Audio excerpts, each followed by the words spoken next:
This is Sopa Azteca or Mexican Tortilla Soup, and I've added some chicken here. So these are, the recipe calls for a pasilla chili, and I don't have it, so I'm just gonna, these chilies can be interchangeable. They're enough similar. We probably don't know much of the difference in a soup. I'm sure some people do. But anyway, so what I've got here is an ancho, a guajillo, and a serrano. You would just use two medium dried peppers. You're gonna take the stems off and de-seed those. If you're sensitive to heat, wear gloves. So I'm gonna take a lime and zest it all up. Try not to get that white pith, and move over to the stovetop.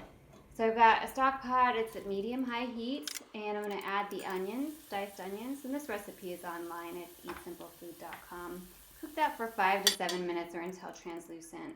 Then add a little divot, a little more oil, and add the garlic and cook that for another 1 to 2 minutes or until you can smell the garlic and it's fragrant. Then add all of the delicious spices, the bay leaf, the chilies, the dried chilies without the seeds. Stir that all around until you can smell the smokiness of those herbs combining with the oil.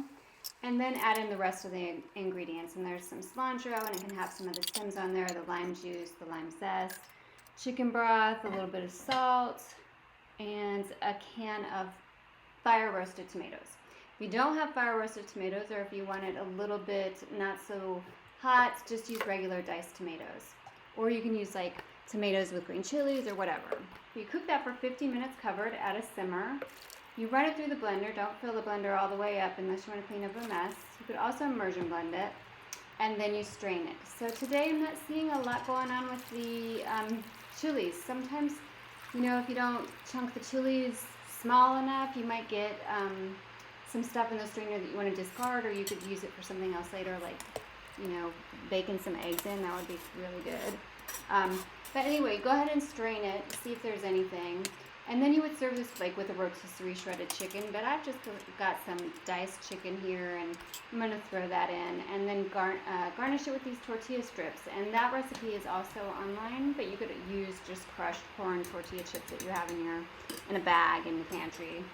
Some great things to eat with this are avocado, sour cream, cilantro garnish. And then there's also some really nice Mexican cheeses like asadero, which is very melty. Or you can use cotija, which is like a Parmesan, or something melty like an asadero. The good old cheddar cheese works too.